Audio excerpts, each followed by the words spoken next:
Contra a cultura. O Evangelho clama pelo diferente. Fala, seus cristãos cansados, graça e paz a todos os santos da internet. Que alegria ter você aqui com a gente mais uma vez, mais uma semana, mais um início de semana aqui dando pontapé inicial nesse estudo da escola sabatina, que na verdade é só o nome, mas na verdade é o estudo da Bíblia. A gente está aqui para estudar a palavra de Deus. Para alguns é o pontapé inicial, para alguns é uma recapitulação, seja como for. Muito bem-vindo, que bom que você está aqui com a gente para estudarmos a palavra de Deus. E nós estamos agora já na reta final, passamos da metade, bastante aí já, nessa temporada que a gente está estudando o livro de Filipenses, que a gente já encerrou no episódio número 7, e desde o episódio anterior, o 8 e agora o 9, nós estamos estudando o livro, ou a carta de Paulo aos Colossenses, a igreja de Colossos. Nós vimos na semana passada como Paulo apresenta Jesus como a solução suprema e a base de todas as coisas, e é esse o tom, é essa base, a essência que ele vai manter agora em toda a argumentação que ele vai desenvolver no restante da sua carta, tá certo? Hoje então a gente retoma aqui no verso 21 e a gente vai até o verso 29, encerrando aí o capítulo 1. Beleza? Então seja mais uma vez muito bem-vindo. Leonide, obrigado por estar aqui de novo. Que isso, um privilégio, um prazer, agora uma responsabilidade também, para dividir o texto, Então, vamos junto, vamos. E é um texto aqui que é bem, assim, desafiador, né? Não, eu tava até pensando nisso, né? Se a gente colocasse esse texto na ordem certa, talvez em 2 frases você resolveria o texto. Mas Paulo, ele gosta de puxar uma coisa, lembra de outra, puxa pra cá, puxa pra lá. É muita referência, né? Isso, aí a coisa fica meio inchada. Ele quer trabalhar várias coisas, E é aquele tipo de coisa também que não é um texto pra você ler em 2 frases, né? Não. É um negócio pra você ficar indo, visitando, Exato. voltando, desdobra. Dito isso, que em 2 minutos você mataria o texto, lá vamos a gente para o episódio de 1 hora para resolver esse texto. De 2 minutos. Né? Exato. Que é 2 minutos pra ler, né? É para ler, não para entender. então vamos lá. Tá bom? Então a gente vai aqui pra falar sobre qual que é o título. Você lembra do título da lição? É esperança e reconciliação. Não, é reconciliação e esperança, nessa ordem. Eu troquei a ordem dos tratores. Mas o importante é se reconciliar e ter esperança. Isso, não importa a ordem que isso aconteça. Tá certo. Então esperamos que você, antes da gente iniciar esse estudo, se inscreva no nosso canal, né? Para poder se reconciliar aí com a gente. Isso, deixa o like também. Deixa o like, não se esqueça. E claro, se você compartilhar esse vídeo com outra pessoa, como? Geralmente embaixo do vídeo, seja no celular, seja na internet, aí onde você estiver, no computador, geralmente tem uma setinha, assim, uma seta estilizada. Uma setinha que você clica nela, ele vai te dar opções de compartilhamento. Às vezes mostra o próprio WhatsApp, outras redes sociais, às vezes só para você copiar o link. Né? E aí você pode colar no seu grupo de WhatsApp, você pode enviar para aquela sua avó que gosta de estudar a Bíblia, mas faz tempo que não vai na igreja, né? Para aquela sua tia que detesta cristão, então você pode mandar para ela também, tá certo? O importante é você compartilhar o vídeo. Isso, né? Como uma forma de abençoar ou também de, sei lá, castigar a pessoa também. Mas a pessoa precisa do nosso conteúdo ou Cristo é suficiente? Não, Cristo é suficiente, sempre foi, não precisa da gente. Não, a gente só está aqui colaborando, talvez, de alguma forma, né? Com a nossa salvação e quem sabe com a sua também. Tá certo. E é isso que Paulo vai falar um pouco aqui, né? Exato. O que é o ministério dele. Algo que ele faz muito nas cartas é apresentar o objetivo do apostolado dele. Exato. Às vezes, assim, como uma carteirada, para muitos que duvidavam do seu ministério apostólico. Como foi lá no caso de Filipenses, né? O circuncidado no 8º dia, hebreu de hebreus, filho de Israel, negócio todo e tal, zeloso e tal. Mas algumas vezes para explicar, de fato, por que ele faz o que faz, né? Inclusive para uma igreja que não o conhecia pessoalmente. Exato. Que acabou se formando muito baseado num evangelho que foi passando de geração, mente, né? de pessoa para pessoa, e chega num camarada chamado Epáfras, que funda lá a igreja. Quem? Epáfras. Quem é esse rapaz? É um camarada que o nome dele termina com frase e começa com epa. Epáfras. Exato. Exato. E esse camarada, então, ele vai fundar a igreja ali de Colosso, e agora não sabemos se é ele ou se outros membros, mas o pessoal da igreja de Colosso está enfrentando problemas com doutrinas espúrias. Uma mistura de religiosidade, né? É uma mistureba chamada religiosidade bagunçada, sei lá. Isso, a gente chama isso de sincretismo religioso. Sincretismo, essa sopa de misturas onde você acrescenta uma coisa de cada elemento e no fim faz um sopão, que muitas vezes, na verdade, é um sopão que pode te envenenar. Sim, não tem substância nenhuma, né? Se você passar no coador, é só líquido. Não tem nada que realmente sustente. A menos que você... E nem água pura também, né? Não, nem água pura, é água suja, pra começar. Só que se você tirar todo esse líquido, mantiver, sei lá, a panela, nem a panela, mas adicionar Cristo, aí você tem tudo que você precisa. Cristo é suficiente, Exato. ele é a refeição. E é assim que a gente encerrou a sessão anterior, né? Com Cristo reconciliando, por ser ele plenamente Deus, Ou a plenitude, manter né? nele a plenitude de quem é Deus, ele, através do seu sacrifício na cruz, ele reconcilia consigo mesmo, e ao reconciliar consigo mesmo, ele está reconciliando com Deus. Exato. Né? Então, o céu e terra que antes, na criação, havia tido essa ruptura entre céu e terra, ele reconcilia agora, ele junta, ele une a relação da humanidade, da criação com o próprio Deus. Essa Perfeito. relação que estava Corrompida, quebrada, né? corrompida. E é muito interessante isso dele reconciliar, porque não é assim que ele chega lá e ele arbitrariamente impõe. Uhum. É que, por exemplo, de um lado você tem um Deus que olha para a humanidade e fala assim, essa humanidade não quer nada comigo. Sim. E se eu chegar muito perto deles, eu vou matá-los. Não porque eu odeio eles, mas é porque a minha santidade vai destruí-los porque eles são pecadores. Exato. E por outro lado você tem uma humanidade rebelde que tá, assim como Adão, fazendo o seguinte, deixa eu me esconder aqui, Uhum. porque se eu chegar perto dele eu morro. Exato. Então você tem Deus, assim, palavras humanas agora, né? Deus, assim, preocupado que se ele chegar muito perto, ele vai matar ou vai assustar, e a Uhum. humanidade não querendo chegar muito perto porque vai morrer. Exato. E aí Deus fala assim, então tá, e se eu me tornar um deles e andar com eles para ganhar a confiança deles em mim? Uhum. Mostrar que na verdade eu sou igual a eles. Claro, eu sou Deus, né? Não é a mesma coisa. Mas eu quero mostrar que eu não sou tão diferente assim deles no que diz respeito a caráter. Uhum. Quer dizer, eu sou diferente porque eu sou perfeito e eles são bagunçados. Mas eu quero mostrar pra eles que eles podem Confiar, né? e eles podem se tornar isso daqui. Sim. Claro, não Deus, mas se tornar de novo a minha imagem, a representação de que eu Uhum. sou em caráter, função, propósito. Podem retomar aquilo que eles perderam antes, né? Então, isso é muito sim. legal, né? Porque Cristo, Deus, ele planejou fazer isso, tornar Cristo agora em carne, para que a humanidade confiasse nele. Mas antes que ele fizesse isso, ele avisou o pessoal disso. Uhum. Pessoal, daqui um tempinho, hein? Ó, tá chegando a hora, vai vir alguém aqui especial, hein? Mas um tempinho quando? Tipo, uns 400 anos antes? Quase mais de 2000, viu? Muito mais do que 2000. Nos Salmos? Não, desde Gênesis, quando Deuteronômio. eles Gênesis. já caíram, ele falou, calma, pessoal. Porque o plano de tornar Deus como um deles para trazer a confiança e torná-lo de volta foi feito antes mesmo que o ser humano caísse, ou fosse criado até. Então, se tivesse um livro escrito antes de Gênesis, já estaria nesse livro. Já tem esse livro. Tem até uma frase que eu gosto muito, que antes que houvesse o haja luz, já havia dito haja cruz, Haja cruz. e houve cruz. Exato. Então, a cruz ela foi estabelecida antes Da criação do mundo. da criação do mundo. Exato. Então, Deus ele já sabia que o ser humano se viraria contra ele, e ele já fez uma...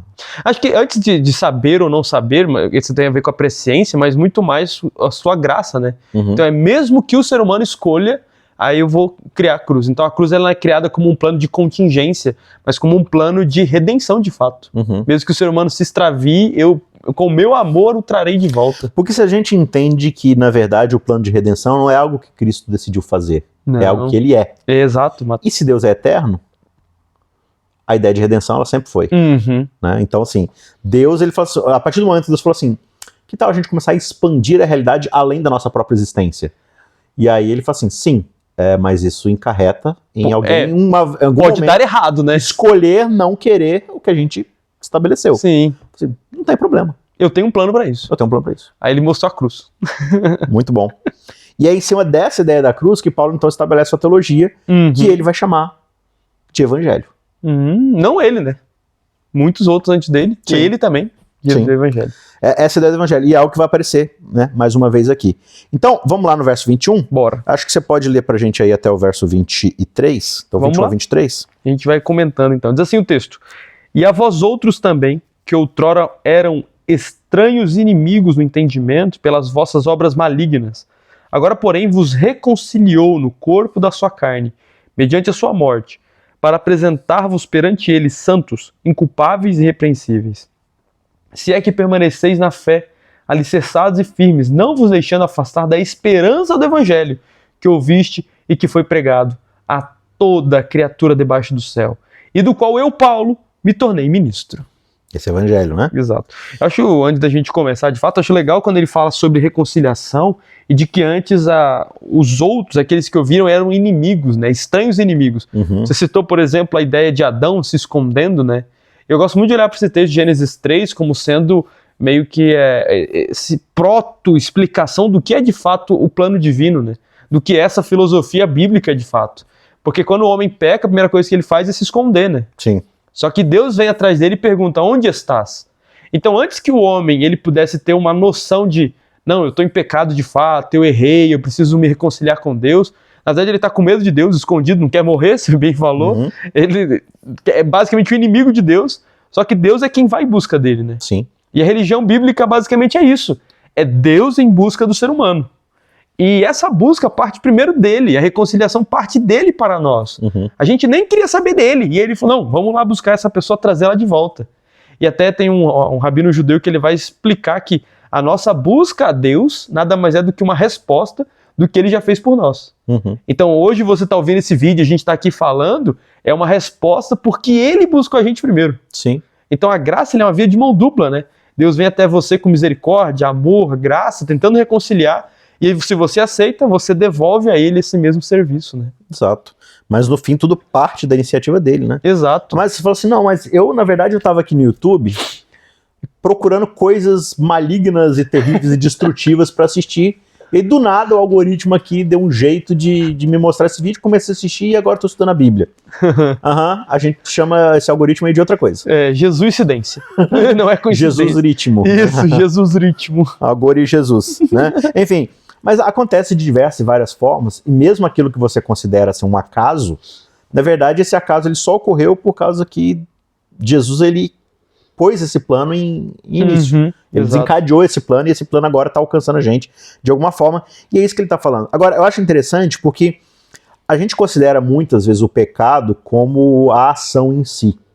Então, não a natureza, né? Por que eu sou inimigo de Deus? Porque eu faço coisas erradas. Não é verdade. Só que Paulo diz aqui, não é tão simples assim. Paulo ele diz que antes vocês estavam separados de Deus, e a minha versão diz assim, e na mente de vocês eram inimigos dele. Sim, é que por causa das suas práticas. A sua tá como? No entendimento. No entendimento. É. Então é basicamente a ideia da cognição, né? Então assim, não é que vocês ficaram inimigos de Deus porque vocês fizeram coisas erradas. Mesmo Adão e Eva, eles não pecam no momento em que eles comem do fruto. Não, é uma parada anterior, né? Eles decidem no coração deles que eles iriam agir contra aquilo que Deus havia pedido. Então, essa coisa da desconfiança, da dúvida, do medo e dessa ideia de querer trazer para si algo que não me pertence, isso começa a ser formulado na mente, na forma como eles vão conversando ali com a serpente, no caso a Eva, né? Tudo mais, depois como ela conversa com Adão e tudo mais, eles vão decidindo e o coração deles, a mente deles vai mudando e adquirindo essas características que depois vão levar a essa inimizade com Deus. Perfeito. Então, antes de tudo, a nossa inimizade com Deus, ela tá na nossa consciência, na nossa mente. Eu achei importante a gente definir bem isso, né? Porque quando você coloca o pecado apenas como atos, é isso que vai dar um grande problema pra gente ter, por exemplo, perfeccionismo. Perfeccionismo é quando você entende que quando você vence o seu pecado, que são os seus atos pecaminosos, você consegue alcançar a perfeição. Só que pecado não é ato. Pecado não é só ato, né? Pecado ele vai se expressar, talvez, e aparecer como um ato, como se fosse uma pessoa que tem uma espinha, né? A pele tá oleosa e a espinha explode, isso é só sei lá... Um sintoma. Um sintoma do problema, né? Pecado, na verdade, é a natureza que a gente tem, né? A gente é pecador por essência. Até o professor Amin Rodor, ele fala que, para você entender bem pecado, você pensa em um rio que ele foi contaminado na sua nascente. E agora todo o rio está contaminado porque a nascente foi contaminada. Então quem nasce na humanidade está contaminado porque na nascente foi contaminado com pecado. E se a comunidade que mora no leito do rio decidir fazer um mutirão e limpar todo o leito do rio... Não é o suficiente. No dia seguinte... Não, na mesma hora. Eles vão tirando e a coisa tá rodando. Porque está contaminado. Sim. Então a nossa ideia é que nós não conseguimos vencer o pecado porque nós nascemos em pecado. E se você para de pecar, não é o suficiente, porque o seu nascimento foi nascido em condenação, né, para a morte. Por isso que Cristo veio fora dessa nossa natureza pecaminosa, mas em carne, sofrendo as consequências do pecado, mas não em pecado para salvar a gente, né? E isso é importante porque precisou de alguém de fora dessa condição para tirar a gente dela, né? Precisa alguém limpar a nascente do rio. Exato. Por isso que Paulo vai falar lá em Romanos 12 sobre uma transformação, uma renovação da mente. Perfeito. A conversão, de fato, na vida de um cristão, ou na vida do ímpio que se torna, né, seguidor de Cristo, ela tem que começar na mente. Porque é na mente que nós somos inimigos dele. E quando ele fala aqui de por causa do mau procedimento de vocês, esse mau procedimento, ele é fruto de uma mente corrompida. Exato. E é uma coisa que ela se retroalimenta, né? A mente está corrompida, faz coisas ruins. As coisas ruins levam uma maior corrupção da mente. E aí você fica nesse ciclo vicioso, né? Exato. Só que aí ele vai falar que agora. Então, primeiro ele falou do passado. Isso. Vocês estavam nessa condição onde na mente vocês eram inimigos de Cristo. Mas agora, neste presente momento, ele, Cristo, os reconciliou pelo corpo físico, ou Deus, né? Sim. Deus os reconciliou pelo corpo físico de Cristo. Do que ele está falando aqui de corpo físico? Ele está falando literalmente da morte e do derramamento física, de sangue. né? Né? Ou seja, aquele ser humano que estava lá na cruz derramando o seu sangue físico, real, é Deus. Né? E por causa dessa morte, ele os reconcilia para apresentá-los diante dele, santos e culpáveis e livres de qualquer acusação. E esse livre de qualquer acusação, santo, inculpável, de novo, não é por causa da nossa ausência plena de pecado, dos sintomas do pecado, mas é justamente por causa do que ele está proporcionando pra gente na cruz. Né? Quando Cristo, ou quando Deus, ele olha para nós, ele enxerga Cristo e sua justiça. Claro que Paulo está deixando claro aqui, ó, isso é, se, ou desde que, vocês né? continuam alicerçados e firmes na fé, sem se afastarem da esperança do Evangelho. Então, a esperança do Evangelho, ou o Evangelho como essa base, né, que como você mencionou ali lá em Gênesis e tudo mais, né, esse Evangelho, ele tem como base lá atrás o seguinte, olha, um dia virá alguém da descendência da mulher, né, mas que ele dará o golpe final na serpente. Nisso que origina o pecado nas nossas vidas. Né? Então, se vocês permanecerem fiéis nessa doutrina do Evangelho que foi ensinada a vocês, o que é a doutrina do Evangelho, basicamente? Cristo Jesus, embora sendo Deus, não se apegou a ser Deus, ele deixa isso de lado, ele vem aqui, assume a forma de servo, morre na cruz, derrama o seu sangue, se vocês permanecerem firmes nessa esperança. Mas por que eles estão falando? Vocês não podem se afastar dessa esperança. Por que ele está fazendo essa demonstração? Porque senão eles vão fazer aquilo que os judaizantes estavam fazendo, né? Abandonando a essência do evangelho e se prendendo a coisas práticas, coisas que deram superficiais ao que é de fato não só os judaizantes, né? Aqui no contexto de Colossenses, mas os próprios gentios e outros, né?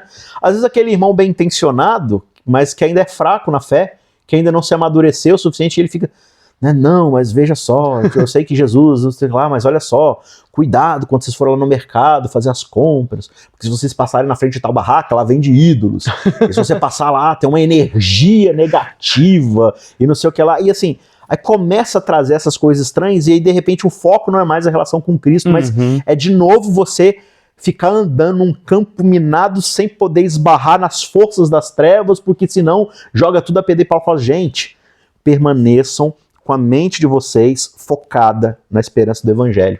Porque é o Evangelho que dá força para você passar por tudo isso. Né?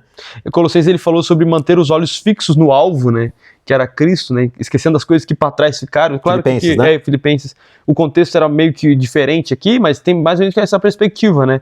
Não foquem nessas coisas periféricas, nessas coisas que os outros trazem, como malignidade, esse império das trevas, mas foquem em Cristo. Esse é o alvo, né? Essa é nosso objetivo final, né? Sim. Então ele fala que a ideia aqui é apresentá-los, ou seja, através da morte de Cristo, nós podemos ser apresentados de Deus santos e culpáveis e livres de qualquer acusação. Né? Então isso é o mais bonito do Evangelho. O Evangelho sempre foi sobre aquilo que Cristo conquistou por meio de sua vida, sua morte, sua ressurreição. Não tem a ver conosco, mas tem a ver com ele, né? E claro, assim, a gente trata muito Jesus como exemplo, e claro que ele é o nosso exemplo, porque ele é o exemplo de uma humanidade perfeita. Só que ele é mais do que isso. Ele é o exemplo real, prático e totalmente pleno de quem é Deus. Perfeito. E isso não é algo que nós alcançamos, isso é algo que nós aceitamos. Então sim, ele é um exemplo de como deveria ser Adão, então nisso a gente se espelha nele, mas como morte propiciatória pelo perdão dos pecados, para apresentar diante de Deus uma justiça plena, ele não é nosso exemplo. Não, a gente não tem como imitar isso dele. Ele é a nossa substituição. Exato. E quando Deus olha para essa substituição, ele aceita o currículo, digamos assim, de Jesus. Aquilo que Jesus está oferecendo. Então, desde que nós permaneçamos alicerçados nisso por meio da fé, e aí de novo a fé, né, dentro do contexto da teologia paulina, está o tempo todo voltando, e de novo, não é algo que Paulo inventou, é algo que de novo Paulo olha para trás e ele enxerga isso sim. Em todo momento, né? Entendeu? Tipo, quando ele me mete lá em Romanos, o justo viverá pela fé. Citando Abacuque. Citando Abacuque, né? O justo pela sua fé viverá e tudo mais. É uma ideia que ela sempre esteve presente no Antigo Testamento. Você olha para os grandes patriarcas, né, para os personagens do Antigo Testamento, eles estão o tempo todo olhando para frente e falam assim, um dia essa esperança de fato, né? Deus ele vai resolver essa questão. Sim, a própria quando Deus fala para Abraão que ele vai ter um filho, né? E aí ele confia, ele fala, olha para o céu, quantas estrelas, aí Abraão crê, isso lhe foi imputado para a justiça, tem a ver com essa fé, essa confiança, né? E é bonito porque essa confiança, tanto de Abraão quanto dos cristãos no Evangelho, não é uma confiança em uma ideia, mas é muito mais uma confiança em alguém. Fé é isso, né? Fé não é você confiar em um conceito. Fé é você ter confiança em alguém que pressupõe um relacionamento. Sim. Você confia em alguém que você se relaciona, que você está junto, que você vive junto. Então a ideia é que a fé ela vai crescer de acordo com aquilo que a gente anda junto com Deus, que a gente aprende de Cristo cada vez mais. Uhum. Então a fé ela é uma jornada de relação, de fato, né? E a gente muitas vezes traduz fé como uma doutrina. Né? Ah, não, qual fé é a sua fé? A fé adventista, a fé batista. Qual fé você pratica? De qual fé você é? Fé como um conjunto credo, de né? pressupostos, um credo doutrinário e tudo mais. Mas a fé, ela é, na verdade, uma relação de confiança. Exatamente. Né? Então, lembrando, como a gente falou aqui no começo, né? O ser humano, na sua mente, ele é desconfiado de Deus. Ele é inimigo de Deus. Ele não confia Ele não nesse quer Deus. relacionamento com Deus.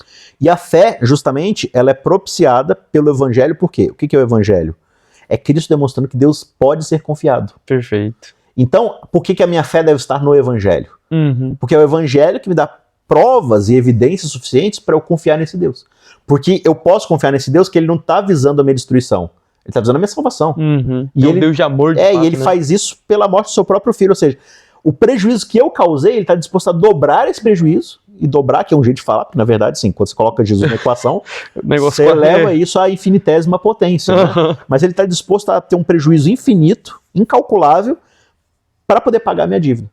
Então, eu posso confiar nesse Deus. Por isso que a fé no Evangelho é fundamental e ela, assim, ela é a única coisa. Então, no meio de toda essa ideia de que os colossenses aqui estão discutindo, estão querendo praticar, olha, cuidado com isso, cuidado com aquilo, não sei o que lá, Paulo está falando assim, gente, vocês estão perdendo de vista o foco no Evangelho, que ele vai falar aqui, é aquilo que eu tenho proclamado a todos debaixo do céu, e aqui, lógico, é uma hipérbole, né?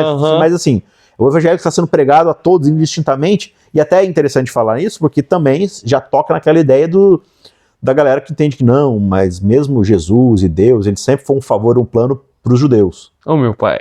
Os israelitas, né? Mas fala assim, não, é o Evangelho que ele é pregado para todo mundo debaixo do céu. Você mora onde? Aliança... No planeta Terra. Isso é debaixo do céu? É debaixo do céu. É para você. Para você, sim. A aliança ela é expandida para todas as gerações, para todos os povos, línguas, tribos e nações debaixo desse céu, né? E Paulo vai dizer que é a esse evangelho que ele se tornou ministro. E é interessante porque é justamente Paulo que vai pregar esse evangelho aos gentios, né?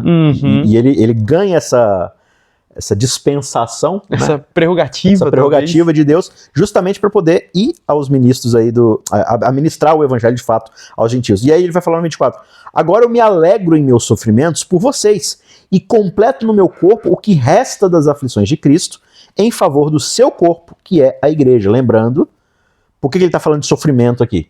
Porque ele está preso. Ele está preso, ele está, né?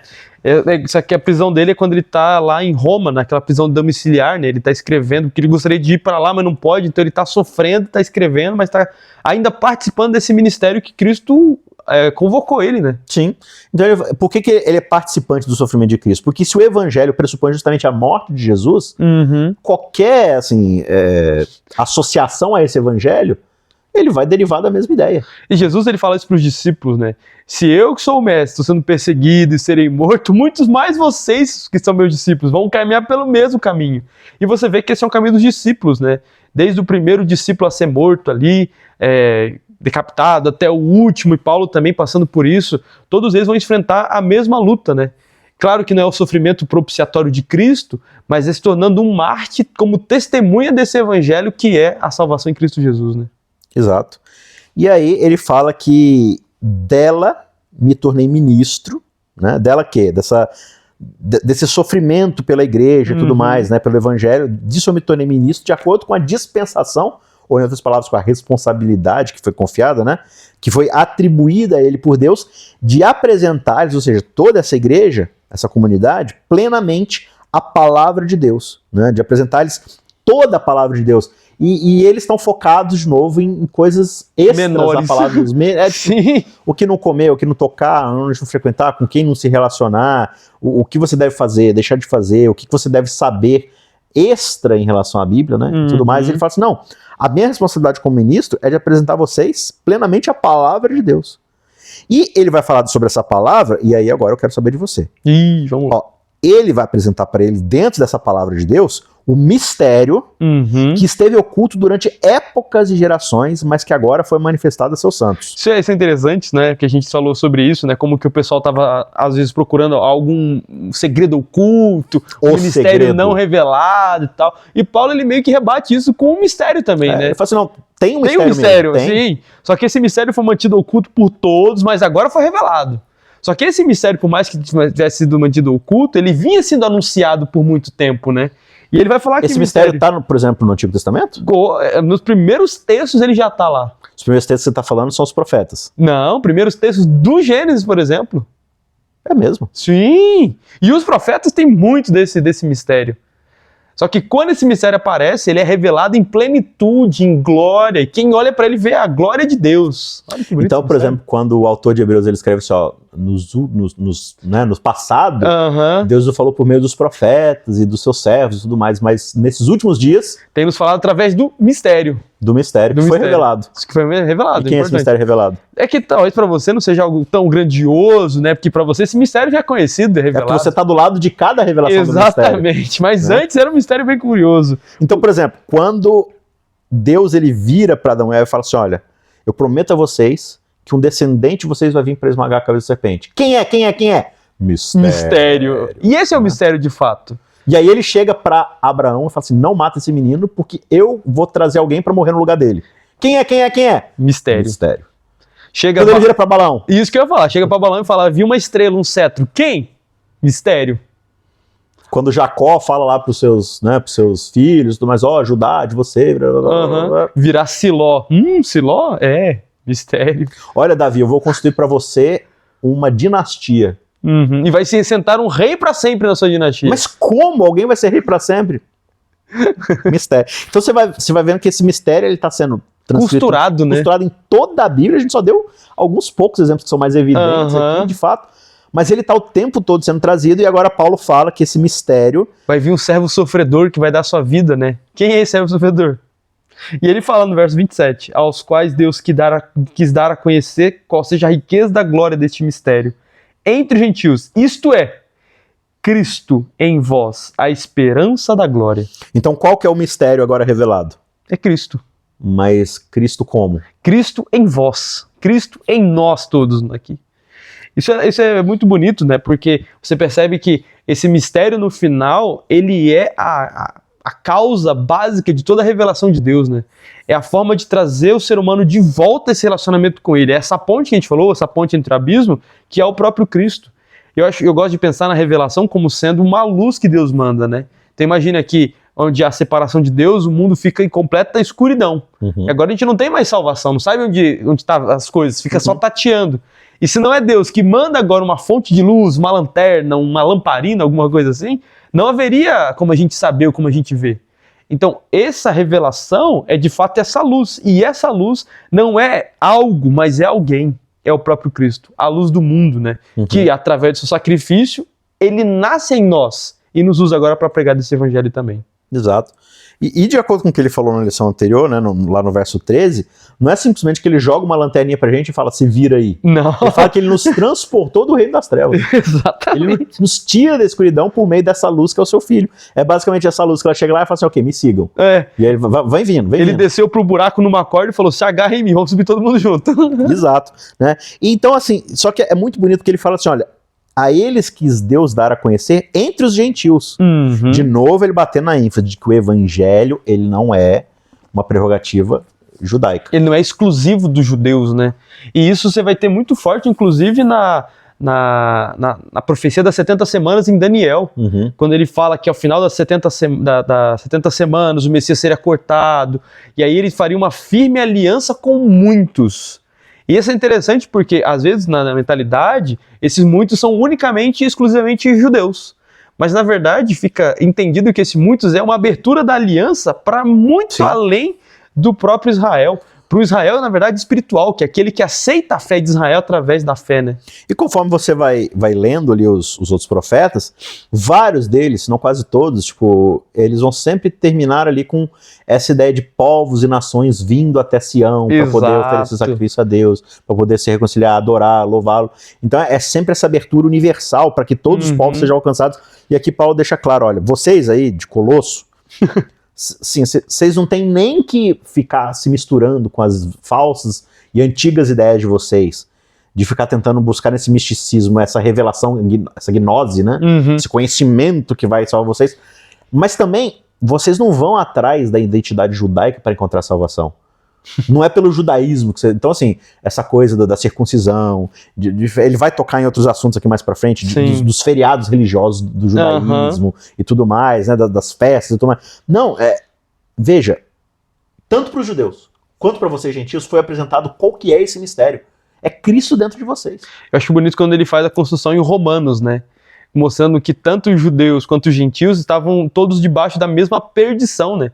Porque os judeus tendo a lei não conseguiram guardá-la, então estavam condenados. Os gentios tendo essa lei também, mas através de uma revelação mais geral, também estavam condenados. E Cristo acha todo mundo dentro desse buraco e ele traz a sua misericórdia, a sua graça para todos. Então não importava onde você estava, essa luz, essa glória, essa graça veio de forma igual para todos eles, né? Exato. Então, agora, fechando essa chave aqui, né, esse mistério que é Cristo em vocês, não é nem que o mistério é uma realidade que você vai encontrar oculta em alguma coisa, mas esse mistério ele fica claro quando você olha para uma pessoa que se converteu genuinamente, que antes era inimigo de Deus e que agora ama a Cristo acima de tudo, e você fala assim, cara, mas como isso é possível? Como é possível alguém que é inimigo de Deus na sua mente agora ser assim, alguém que ama Jesus, né? Deus de todo o seu coração? Esse é o mistério do Evangelho. Como é que, de novo, aquilo que estava oculto para nós é que essa confiança que nós podemos ter em Deus, que o pecado lançou esse véu entre nós e Deus, agora está sendo revelado, falou assim, olha, Deus ele é confiável, e ele é tão confiável que ele enviou alguém para nos tirar desse reino de terror, de pecado, de trevas e tudo mais, e agora ele nos revela plenamente. Então, assim, para de ficar tentando encontrar esse mistério aqui, tipo, né? Que, tipo, essa gnose, né? Essa gnose. Não, é um segredo aqui que só a gente tem e tudo mais, que a gente vai falar sobre Deus. E aí vira chapéu de alumínio, teoria da conspiração. É o doidinho da praça, aquele doidinho que fica na praça ali, tipo, não, meu Deus, ele fica repetindo aquelas sandices e tudo mais. Não. Mas é curioso, né? Esse mistério, no final, ele só é um mistério porque a gente, como inimigo, não buscava, né?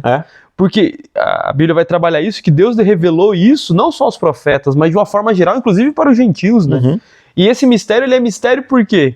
Porque nós, como inimigos, criamos distância de Deus. Mas quando a gente se volta para ele, isso é um mistério revelado, que foi transformado e dado a conhecer a todos os homens, né? E esse mistério... Esse mistério. O ministério de Paulo consiste em esse mistério. Entendi. Então, esse mistério, Paulo diz, através do nosso ministério, verso 28, nós o proclamamos, advertindo e ensinando a cada um com toda a sabedoria. Você não precisa ficar buscando essa sabedoria oculta. Não, a gente está falando para vocês aqui. Não, a partir da palavra do evangelho, toda a sabedoria está contida, para que apresentemos de novo todo homem perfeito em Cristo. Esse todo aqui, eu não sei se eu estou esticando muito, mas se é todos os homens ou o homem como um todo? É o homem como um todo, seria isso. É todo o homem, né? Perfeito em Cristo. É tipo essa ideia de que a perfeição está nessa maturidade, então você esteja maduro como um todo, né? E esse todo aqui não é simplesmente, tipo assim, não, é... Só o seu conhecimento. Eu vou à igreja aqui, eu faço as coisas do culto e tal, mas a minha vida ainda é cheia dessas práticas. Ele quer você por completo, né? Isso até tem talvez um tapa ali nessa ideia até desse mundo dual, né? Então, a minha mente é de Deus, o meu corpo é pra outra coisa. Não, é uma coisa completa, né? Uma coisa só. Então, como um todo, agora inteiro, vocês são apresentados a Cristo, perfeitos. Como ele começou dizendo, né? Lá no 22 e no 23, falando assim, apresentados perfeitamente, sem nenhum tipo de culpa. Então, como um todo aqui, vocês são perfeitos em Cristo. E para isso, ele diz, eu me esforço, eu luto conforme a sua força, no caso de Jesus, que atua poderosamente em mim. Né? Então, de novo, ele colocando dentro da perspectiva da prisão aqui e tudo mais, mas ele fala assim, mesmo diante da prisão aqui, tudo isso que eu enfrentei e tudo mais, eu persisto por quê? Porque no fim eu sirvo a um mistério que foi revelado. Eu sirvo a uma força maior, que é a força capaz, a única força capaz de no fim transformar todos vocês de forma perfeita e por completo. Exato. Então eu não tô perdendo tempo, Uhum. eu não tô desperdiçando o meu ministério, minha vocação. Ah, mas você tá preso, no fim das contas valeu a pena? Valeu. Valeu muito a pena. Que pra mim morrer é lucro, viver é Cristo. Exato. Né? Alguma consideração mais aqui? Acho importante, ele tá falando sobre mistério aqui, justamente como a gente falou, rebatendo essa ideia que o pessoal tinha de procurar mistérios ocultos, segredos. Mas você já percebeu como que no nosso meio cristão isso é muito presente também, né? Sim. Quando você vai apresentar a Bíblia, se você não traz algo que seja meio revolucionário, algo meio até uma teoria da conspiração, o pessoal não acha graça. É. Eles querem ver algo meio místico diferente. Ah, isso eu já sei. Eles querem, sei lá, tá falando ali sobre Abraão ali, mas tem, não, essa palavra de Abraão aqui tem um negócio oculto aqui que significa uma parada lá. Então eu já vi o pessoal até falando, isso tem muito até nesses vídeos curtos da internet, né? O cara vem, não, a árvore do conhecimento não era uma árvore, ela era um conduto de energia que fazia aquilo outro, sempre com explicações fantásticas da coisa. Só que quando você olha para o texto bíblico, você percebe que as coisas são mais simples do que o pessoal quer passar. Aí às vezes o leitor médio ele vai falar, ah, não tem graça. Eu quero esse negócio mais místico, mais fantástico e tal. Porque ele tá querendo, no final, só algo para massagear o seu ego, só algo para massagear a sua mente, que já tá cheia de mistérios. Como a verdade transformadora e que exige de mim uma mudança, né? Uma resposta, ela é muito simples e óbvia, eu ficar entranhado, emaranhado com essas coisas, porque não, por que você não mudou completamente? Não, porque eu ainda estou tentando conhecer essa coisa que é misteriosa, que é muito profunda. Ainda estou estudando aqui. Então você vai se ocupando ou se distraindo com essas coisas confabulosas assim, tudo mais, e você não toma a iniciativa que você precisa tomar, que é aceitar de forma mais simples possível Jesus Cristo na sua vida. Sim, eu acho que esse é o poder do texto bíblico de fato. O texto bíblico ele é diferente porque ele exige de nós essa responsabilidade de fato. Você não tem como ler o texto sair igual. Tem até duas histórias que falam sobre isso, dois reis que se deparam com o texto bíblico. Um rasga o texto de fato, pega um canivete e rasga lá em Jeremias. O outro que rasga a roupa, ele se rasga o seu coração, né? Então, a gente às vezes de fato se distrai com essas coisas para não responder de fato ao que o texto pede. E que está claro ali, exato, que exige uma resposta. Então, você talvez pare de procurar essas explicações fantásticas da Bíblia, pare de olhar esses textos curtos, esses vídeos curtos na internet com intérpretes fantasiosos e tal, e vá para o texto. Deixe que o texto se explique. Às vezes a revelação é mais simples e mais direta também do que você tem que fazer, né? E aí entra o papel da oração, né? De você orar a Deus e falar assim, Deus, o que o Senhor está tentando me mostrar aqui? E ele não quer manter diante de você um mistério, ele quer te revelar, né? Te revelar. Então, exato. Assim, o que eu posso aprender nesse texto aqui sobre você? Me mostre quem você é através desse texto, quem Jesus é através desse texto e como eu devo assim, moldar e dirigir a minha vida de acordo com esse texto em Cristo Jesus, né? E eu tenho certeza que o Espírito Santo vai agir na sua vida com mudanças simples, às vezes, pequenas, mas também não acho que isso é pouco, né? Às vezes a gente acha, mas isso não é suficiente, ou isso é óbvio demais, é meio besta, tudo mais, mas não. É justamente, a gente falou de renovação da mente, mas a renovação da mente está o tempo todo de você ir lavando, né? O tempo todo. Se purificando, né? Tem até uma historinha, já deve ter ouvido essa historinha, que é do cara que tinha um mestre, e aí o mestre deu um cesto pra ele, e o cesto é trançado assim, né? É vazado, né? É vazado. E era um texto, um balaio ali velho, um cesto todo velho, sujo, tudo mais. Ele falou assim, vai lá na cachoeira, na fonte lá e tal, e traz água pra mim. Aí ele foi lá, encheu de água, só que aí no caminho de volta a água ia vazando. Aí ele chegava no mestre com um negócio vazio, ele, vai de novo. E aí voltava, vai de novo. E por fim, lá na 50ª vez ele, chega, eu não aguento mais, toda hora você sabe que esse negócio não consegue segurar a água, e quando eu chegar aqui já vai estar vazio e tal. Olha só, o cesto está vazio. Aí ele falou assim, mas olha bem dentro. Aí ele olhou, nossa, o cesto está limpo agora, né? Ele lavou o cesto. Lavou o cesto. Então a ideia do texto bíblico é, mas eu já vi isso aqui, Tá, mas vai voltando, vai revisitando, vai aprendendo mais e mais sobre Deus e através da palavra de Cristo, ele vai transformar sua mente, seu coração, renovar aí a sua visão sobre quem ele é, sobre quem Deus é e, portanto, o que esse mistério está fazendo no nosso coração, na nossa mente, de nos transformar a sua imagem, né? Acho que é bonito porque a perspectiva bíblica apresenta um Deus diferente de todos esses outros deuses que tem por aí. Porque o Deus bíblico não é o Deus que está longe, mas é um Deus que se revela e deixa claro o que ele espera de nós. E esse mistério, no final, não tem nada de misterioso. É óbvio, É óbvio. é claro. É claro, porque é Deus se fazendo carne e querendo habitar junto conosco. E basta a gente aceitar o seu convite, né? Agora, tem um mistério. Qual é o mistério? Tem muita gente aí que ainda não é inscrito no canal. Não, a explicação do porquê não está inscrito, isso é um mistério de fato. É verdade. Por que? Fica a pergunta. Fica a Por que pergunta. você ainda não está inscrito nesse canal? Por que você ainda não deixou o seu joinha nesse vídeo? E por que você não compartilhou esse vídeo com outras pessoas? É verdade. Então, portanto, esclareça esse mistério se inscrevendo aqui no canal e fazendo todas essas outras coisas que a gente acabou de falar também. Mas não deixe de fazer parte da nossa comunidade aqui de estudo da Palavra de Deus. E a gente se encontra na semana que vem para mais estudo, certo? É isso aí, até lá, um abraço. Ajude o Cristãos Cansados a continuar produzindo conteúdo cristão gratuito e de qualidade. Você pode fazer uma doação de qualquer valor utilizando a chave Pix que aparece na sua tela ou por outros meios de acordo com as informações aqui na descrição desse vídeo. Mas com certeza, o melhor jeito de você abençoar o nosso canal e o nosso ministério é compartilhando esse vídeo com outras pessoas. Que Deus te abençoe e obrigado por estar aqui conosco.